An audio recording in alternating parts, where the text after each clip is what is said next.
Salut à tous, alors je suis allé voir Halloween Ends, qui est le dernier chapitre de la nouvelle trilogie Halloween, et qui clôt du coup, une bonne fois pour toutes, mon œil, euh, la saga Halloween. Non, en fait c'est la fin, on va dire, de cet univers-là d'Halloween, parce qu'on se doute, on se doute bien qu'ils vont continuer à faire des films Halloween. C'est un bon filon, ça coûte pas très cher à faire, et puis en plus ça rapporte, donc... c'est la fin de cet univers. Du troisième univers Halloween, quand même, on pourrait dire, parce qu'il y avait l'univers original avec toutes les suites, depuis les années 81. On avait on va dire, le diptyque Halloween de Rob Zombie, qui était plutôt pas mal, surtout le premier. Après, bon, le deuxième, j'avais pas trop aimé, mais c'était un univers encore à part. Et là, on a de nouveau la fin d'un autre univers Halloween, et donc on commencera avec un autre univers, j'imagine, d'ici 3 ans, peut-être 4 ans, quand ils auront laissé se tasser un peu tout ça. Mais, est-ce que l'univers d'Halloween va-t-il survivre à ce dernier épisode qui, pour moi, ne fonctionne pas du tout? Et pour donner un peu de contexte, j'avais beaucoup aimé le tout premier, le Halloween version 2018. J'avais apprécié, j'ai trouvé quand même très divertissant la suite et quelques bonnes idées du coup dans Halloween Kills. Par exemple, le fait de continuer mais directement dans la même nuit en fait, qui reprenait en fait l'idée du premier Halloween 2 qui était sorti en 80 et qui reprenait cette idée de en fait on va continuer la même nuit d'Halloween, c'est vraiment la suite et du coup qui rendait hommage déjà à différents éléments du film précédent de Carpenter et avec des idées intéressantes dedans qui étaient traitées par rapport au traumatisme sur Haddonfield, sur une ville, voilà, et tous les gens qui ont croisé la route d'une manière ou d'une autre, directement ou indirectement, la Michael Myers, de la tuerie, voilà, de tout ça. Et le premier était déjà pareil sur le traumatisme de Laurie Strode, du coup, qui vivait recluse. Et le deuxième, il continue là-dessus en montrant que c'était pas que elle qui avait souffert, mais aussi toute la ville. Et comment, en fait, on va dire, l'aura de Michael Myers, finalement, avait perverti la ville et ils étaient devenus complètement. Il y avait une hystérie de masse, on va dire, qui a provoqué la mort un pauvre type qui était un peu, je crois que c'était quelqu'un qui était un peu mentalement instable, un peu asocial, et du coup, qui sont tous ligués contre lui parce qu'ils pensaient que c'était Michael Myers, enfin, l'hystérie collective qui a provoqué la mort d'un innocent, et puis finalement, Michael Myers qui ressortait triomphant encore une fois et qui tuait à la fin du film précédent la fille de Laurie Strode alors qu'il pensait s'en être débarrassé. Et du coup, j'avais vu aucune bande-annonce parce que la bande-annonce, on va dire, du film précédent montrait quasiment tout le film. Alors je me suis dit, bon, ouais, cette fois, je me garde la surprise pour les différents kills pour le cinéma. Et en fait, quelle n'a pas été ma surprise de constater dès le début du film que le film se passe, et là, c'est pas vraiment un spoiler parce que, enfin, c'est comme ça, je sais pas si c'est dans les bandes annonces, hein. Le film se passe 4 ans plus tard. Le dernier film se passe 4 ans plus tard, après Halloween Kills. Ce qui, d'après moi, est déjà une erreur. Pour moi, ça m'a déjà fait, je fais, oh, il y a une opportunité manquée ici, je trouve, de ne pas avoir continué encore une fois à la suite la même nuit. Il restait peut-être, je sais pas moi, 1h30, 2 heures avant le lever du jour. Le film était censé s'appeler Halloween Ends. Ça me paraissait, on va dire, cohérent et logique. Enfin, c'est ce à quoi je m'attendais. Que les 2 premiers films se passent l'un à la suite de l'autre et que le troisième se passe encore à la suite, quoi. Que ça fasse une trilogie qui se passe la nuit d'Halloween 2018 et qui finit la conclusion avec, je sais pas, au lever du soleil, voilà, Halloween est terminé et Laurie Strode ou Michael Myers s'en sort. Je sais pas, le combat final, le duel à l'aube, j'en sais rien, quelque chose comme ça qui aurait pu conclure de cette manière. Après, ils auraient trouvé voilà, des sous-intrigues avec d'autres personnages qui sont impactés, comme ils ont fait pour le 2, par cette nuit sanglante à la poursuite de Mike Myers. Et pourtant, non. On retrouve Laurie Strode 4 ans plus tard, genre je vis ma meilleure vie, mais j'ai des pensées suicidaires quand même. Est-ce que j'écris un livre sur ce que je ressens? Je suis plus recluse, maintenant c'est j'ouvre toutes les portes, alors que Michael Myers a disparu, on ne sait pas où il est depuis 4 ans. Euh, le personnage n'a plus rien à voir. On dirait sérieusement que ce film, ce troisième volet de la trilogie, a été fait par des personnes qui n'ont pas vu les deux premiers. Et pourtant, c'est exactement la même équipe, c'est le même réalisateur, et qui a décidé de partir sur complètement autre chose par rapport à ce qui avait été annoncé. Même à la fin du film précédent, c'est quand Michael Myers tue la fille de Laurie Strode, elle est au téléphone et puis c'est genre la haine et puis je vais partir et je vais te retrouver Michael, je vais te faire la peau quoi. Et ça se finissait abruptement comme ça et on s'attend à ce que bah du coup on continue la même nuit, elle sort de l'hôpital et là complètement différent, on est parti sur mais complètement autre chose alors prise de risque, mais pour moi, alors pour certains qui vont apprécier, en tout cas je pense que le film va diviser grandement, euh, pour moi ne fonctionne pas cette prise de risque.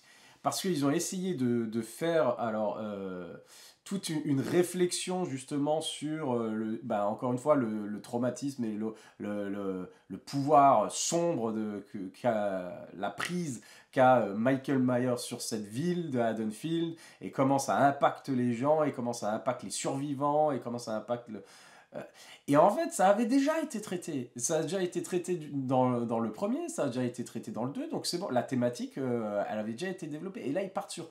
De nouveau, ils repartent là-dessus, mais en voulant dire encore autre chose.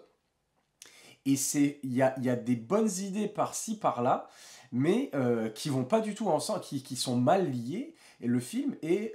déjà, le 2 était un peu foutraque, justement, avec des idées qui étaient parsemées, mais il restait divertissant. Il restait divertissant.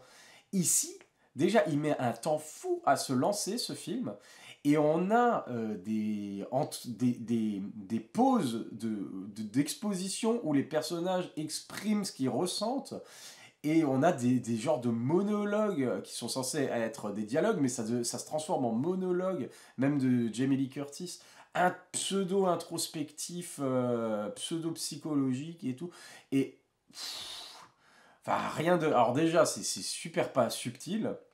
En même temps, bon, c'est Halloween, on n'attend pas une grande subtilité, j'avoue. Mais alors là, ils y vont vraiment à fond. Dans le genre, j'essaye d'avoir une réflexion intellectuelle sur la franchise et sur le truc. Mais alors que ça n'a rien à faire là. Et en plus, c'est tellement maladroit dans son traitement que... enfin, on lève les yeux au ciel et au bout du quatrième monologue, au bout du quatrième dialogue d'introspection, non, je l'écoutais même plus. Je l'écoutais même plus. Je m'en fous. Je veux dire, tout ça, ça a été dit déjà, où c'est exprimé, on va dire, implicitement par rapport aux actes des gens, etc. On n'a pas besoin de nous le marteler dans le cerveau et quelque chose que j'ai pas envie d'entendre quoi, dans un film qui s'appelle Halloween. Et du coup, je trouve que ça fonctionne pas du tout, que ça ralentit le film, qu'il n'y a pas du coup de... Le film ne fait pas peur, il n'y a pas de tension, ils ont enlevé pratiquement, je trouve, toute la tension du film au profit d'une pseudo-réflexion, quoi. Et en plus, alors déjà, c'est en total décalage avec ce qui est venu avant, au niveau du rythme, au niveau de ce qu'on est venu voir. Et en plus, ça, les bonnes idées. Alors, ça aurait pu être complètement différent, mais cohérent et nous offrir quelque chose de neuf finalement, qui aurait été surprenant. C'était genre, je m'attendais pas à ce que celui-là. Mais là, c'est dans on va dire, c'est ça, mais du mauvais côté, quoi. Pour moi, en tout cas, ça ne fonctionne pas. Et j'ai l'impression que ça continue. En fait, l'idée, c'était encore une fois de rendre hommage à la franchise Halloween. Comme le 2 était un reflet, entre guillemets, du précédent 2, de l'univers précédent, qui se passait en partie à l'hôpital, et qui continuait justement la même nuit. Donc on a gardé ces idées-là. Et là, pour le 3, on dirait qu'ils ont, pareil, calqué sur, effectivement, Halloween 3 d'origine, dans lequel Michael Myers n'était pas là, où c'était plus un film d'anthologie, un nouveau film d'horreur qui se passe à Halloween, avec des masques qui possédaient les enfants, ou voilà. Il y avait tout un truc dans le troisième Halloween qui, quand il est sorti, c'était genre beuh, mais c'est pas ça qu'on veut. Où est Michael Myers? Où est Halloween? Où est le film que je veux voir? Et en fait, ça avait pas marché du tout. Et du coup, pour Halloween 4, ils avaient fait revenir Michael Myers. Et Halloween 3, depuis, a atteint un statut de film culte, parce que finalement, il y a quand même des qualités dans ce film-là. Il est bien sympa, même s'il n'y a pas Michael Myers. Et puis, il y a tellement de films avec Michael Myers que on s'est permis, plus tard, des années plus tard, à commencer à apprécier finalement ce Halloween 3. Et j'ai l'impression que c'est l'idée qu'ils ont fait. On va faire un film comme Halloween 3. D'ailleurs, ils reprennent le générique, l'écriture du générique qui est différente des deux précédentes. Ils reprennent ça. Il y a plein de clins d'œil justement au fait que ce soit ça. Il y a aussi un truc avec des masques de nouveau, parce que c'est le nouveau Halloween. Et les gens qui sont encore une fois pervertis par l'esprit de Michael Myers de Halloween à Haddonfield, et qui se sont dit, allez, on va faire un film qui va pas plaire, qui va être rien à voir avec les deux précédents, alors que là, franchement, c'était vraiment... toute la trilogie était déjà... Elle s'écrivait d'elle-même, quoi. Et là, ils se sont dit, non, on va les surprendre, on va faire un truc différent qu'ils vont détester, et dans quelques années, ils diront que, ah, ce film-là, il était quand même pas mal. Et là, j'en doute. Là, j'en doute. Parce que le film est super maladroit, je trouve, dans son développement et dans ce qu'il propose comme réflexion. Et du coup, pour moi, ça fonctionne pas du tout. Et pourtant, il y avait des bonnes idées, mais après, ils en font n'importe quoi. Je vais peut-être m'arrêter là pour ma critique, on va dire, générale. Et je vais passer à quelques spoilers pour pouvoir discuter. Donc, euh, je suis très déçu. En même temps, j'attends pas énormément de choses d'un film Halloween, mais là, vraiment, la déception par rapport à ce que ça aurait pu être. Le dernier affrontement de Jamie Lee Curtis et de Michael Myers, malheureusement, ça tombe vraiment à plat. Et je suis, ouais, voilà, je suis déçu par ce film. Et maintenant, je vais passer au spoiler, du coup, pour parler un peu de, justement, c'est une idée intéressante de faire que ce jeune, la Corée, je crois qu'il s'appelle Corée, ouais, ouais, qui, à cause d'un accident où il a tué l'enfant dont il devait s'occuper. Alors j'aime bien cette thématique, la scène d'ouverture était pas mal, avec le babysitting qui tourne mal. C'est Halloween, le babysitting qui tourne mal, et cette fois en fait c'est le babysitter, voilà, qui est responsable de la mort d'un gosse qui était un vrai trou du cul, faut le dire, et qui était peut-être perverti déjà par l'esprit de Michael Myers et qui regardait trop de films d'horreur et qui était un sale jeune. Mais bon, est-ce qu'il méritait de mourir dans d'atroces souffrances? Non. Mais le fait est que c'était un accident et c'est violent et ça donne vraiment ça donne déjà à cette scène d'ouverture, je me suis dit, boum, tout est permis dans ce film. On peut tuer des gosses, ça y est, ça va être une boucherie, ça va être violent, ça va être choquant, ils vont partir dans une direction complètement dingue. Et en fait, non. Non, c'est juste pour créer ce personnage-là du babysitter, voilà, qui est après traité comme un assassin par tout Haddonfield, qui lui, finalement, au lieu de se barrer de cette ville, il préfère rester quand même, alors que tout le monde le regarde genre comme si c'était un taré depuis, qui a une relation absolument horrible avec sa mère qui est ultra protectrice et en même temps abusive et en même temps voilà le gars il est harcelé de tous les côtés, il vit une sale vie et du coup on se dit bon, dès le départ donc lui il va peut-être devenir le nouveau Michael Myers ou quelque chose comme ça et en fait on se dit mais ça part dans quelle direction, parce que déjà voilà, plus rien, on peut que être, on va dire, surpris à chaque fois qu'il se passe quelque chose, parce que ça n'a rien à voir avec les deux films précédents. Et du coup, avec Laurie qui vit dans sa maison avec sa fille, avec sa petite fille, du coup, qui essaye de vivre une vie normale, et qui plus ou moins vit une vie normale, et puis, et tout ça, au début, ça traîne en longueur et c'est chiant. Et puis elle revoit le Franck, le policier justement avec qui il s'était lié d'amitié, puis on voyait qu'il y avait un petit quelque chose, une petite histoire d'amour peut-être dans le film précédent. Et là on apprend qu'en fait depuis cette nuit-là où ils ont établi un lien très fort, en fait ils s'étaient pas vus quoi. Depuis 4 ans, genre, ils se sont croisés peut-être une ou deux fois, et puis ils se sont pas vus, genre, elle lui raconte ce qu'elle est devenue, quoi. Ils vivent dans la même ville, ils ont vécu un traumatisme de malade, et en fait, enfin, le décalage total, quoi. Le décalage total, même au niveau du développement, de l'arc narratif des personnages, rien à voir, quoi. Et tout ça, ça se passe, et pendant, je sais pas moi, 45 minutes, il n'y a pas de Michael Myers, il n'y a pas de... Voilà, il y a des gens qui... le pauvre Corey, il se fait harceler de tous les côtés par une bande de petits cons. Voilà, on sait ce qui va leur arriver au bout d'un moment. Et voilà, des choses qui ont été déjà vues et qui ont été déjà traitées, et beaucoup mieux que ça, dans d'autres films, et même dans les films précédents de Halloween, quoi. Les jeunes trous du cul qui harcèlent un des personnages et qui après, voilà, s'en prennent plein la gueule, c'est déjà vu, quoi. Merci. Et du coup, 45 minutes où il se passe rien, on se dit, mais quand est-ce qu'il va démarrer ce film quand même? Ou c'est genre, on va parler de voilà, ce que ressentent intérieurement les personnages et ce que. Voilà, et ça tourne en rond, quoi. Ça tourne en rond. Et quand, au moment où, ça y est, Michael Myers arrive, enfin, il vit depuis 4 ans dans des égouts.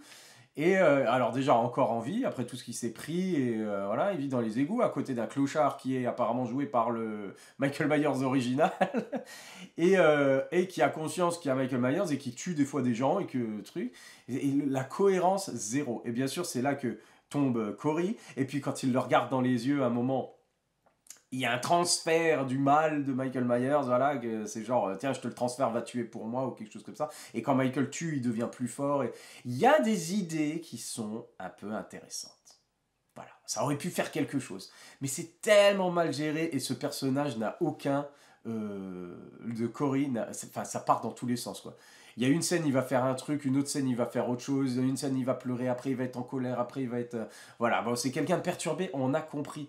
Mais il faut quand même qu'au niveau de on va dire, le développement du film, du scénario, de scène en scène, faut qu'il y ait quand même une certaine cohérence, quoi. Et là, et c'est pareil, la petite fille, du coup, qui est la nouvelle Laurie Strode, si on voulait, depuis le premier film, euh, pareil, elle a son arc narratif, il est sans queue ni tête, quoi. Elle prend les personnages prennent des décisions qui n'ont rien à voir parce qu'il le faut, parce que c'est l'idée qu'ils ont eue, les thèmes qu'ils veulent explorer pour le scénario. Et dans tout ça, en fait, on se dit au bout d'un moment, mais je suis en train de regarder un slasher, un film d'horreur, ou je suis en train de regarder un drame super maladroit, avec des dialogues assez mauvais. Et on s'ennuie. Moi, je me suis ennuyé. Et puis, des fois, c'est risible, quoi. Des choses qui se passent, des réactions de personnages, enfin, je sais pas. Je sais pas ce qui s'est passé. Et du coup, ce truc-là de Cory qui essaye de devenir le nouveau Michael Myers, pourquoi pas? Mais alors, c'est tellement maltraité. Et pour finir, ma critique, qui en dit déjà assez long et qui a duré bien trop longtemps par rapport à ce film, Michael Myers en lui-même, quelle déception, quoi, en fait. Parce qu'ils en font quelqu'un d'immortel finalement à la fin du précédent, qui est inarrêtable et qui devient de plus en plus fort plus il tue. Et là, finalement, il est l'ombre de lui-même, de Shape. Voilà, il est juste une silhouette. Voilà, on voit que c'est un pépé finalement, et que voilà, allez, il reprend un peu du poil de la bête sur la fin. Il tue un peu, et puis il y a le dernier affrontement avec Jamie Lee Curtis, qui est honnêtement, je vais le dire, qui est plutôt pas mal, mais qui appartenait à un film tellement mieux, et ils auraient pu faire la suite de la même nuit et finir par ce même affrontement et finir comme ils ont fini. Et après, en fait, le grand final, alors qu'elle arrive à le tuer, ok. Que la fille arrive et puis voilà, elles le tuent ensemble, et puis voilà, c'est la fin de Michael Myers. Il est mort, enfin, il est jamais mort totalement, mais là, il a l'air mort. Mais alors, le coup à la redneck, et te le foutent sur le toit d'une voiture, et puis il te le parade en ville pour guérir. La ville a besoin de ça, la ville a besoin de guérir et de voir la dépouille de Michael Myers. Le mal est mort ce soir, comme ils n'arrêtaient pas de gueuler dans le 2.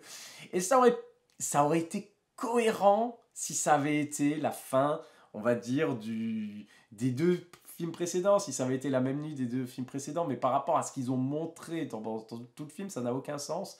Et c'est super, je sais pas, cette scène était vraiment bizarre. Peut-être s'ils avaient fait, honnêtement, s'ils avaient continué avec l'hystérie collective du précédent film, je veux bien. Ils mettent le mec sur le gars, genre, ouais, le mal est mort ce soir, c'est super, on va dire, un peu... ça fait un peu grincer les dents parce que ça fait un peu beauf et ça fait un peu redneck et tout ça. Mais allons-y, quoi. Allons-y, allons-y. Et là, en fait, ça arrive finalement comme un cheveu sur la soupe. Alors, il y a cet affrontement qui est plutôt violent et qui est plutôt badass et qui est plutôt cool. Et,